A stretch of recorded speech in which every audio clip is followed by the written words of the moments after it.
என்னது ஸ்நாக்ஸா? நேத்து தானே செய்தில என்ன போட்டாங்க பாத்தியா?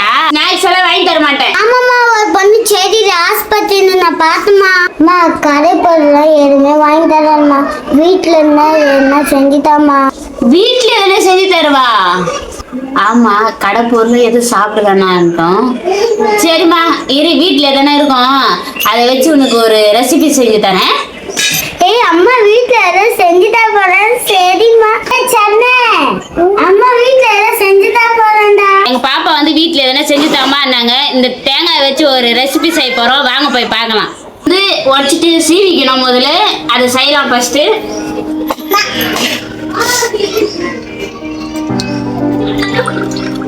தண்ணி வருது.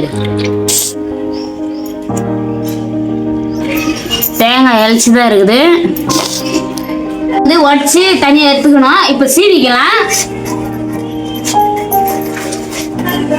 நான் சீவில இருப்பா, நீ உனக்கு ஏன் கஷ்டம்?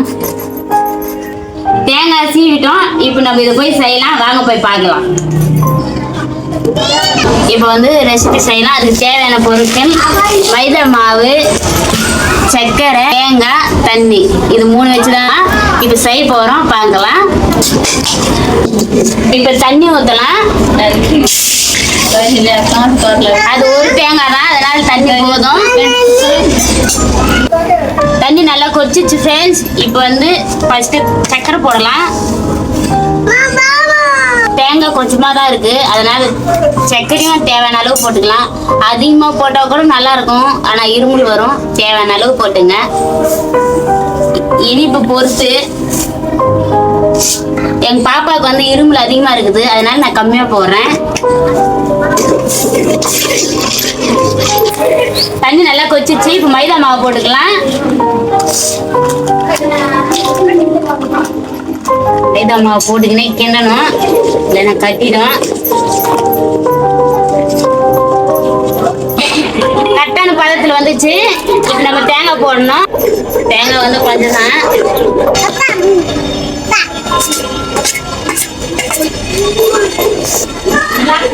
கொஞ்ச நேரம் கிண்டினே இருந்தா தேங்காய் கட்டி ஆயிடும். அப்புறமா ரெசிபி தயாராயிடும். சஞ்சனாவுக்கு வந்து சாப்பிட்டு டியூஷன் போலாம். ரெசிபி செஞ்சுட்டேன், சாப்பிட்டு பார்க்கலாம் அது எப்படி இருக்குதுன்னு.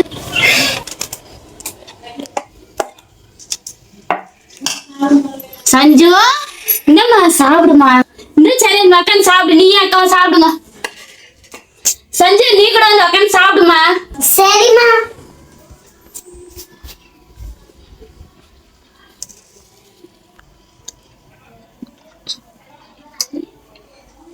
சூப்பரா இதே போல என்ன செஞ்சுதாம்மா. சூப்பரா இருக்குதாம்மா. சரிம்மா, தேங்க்ஸ்மா.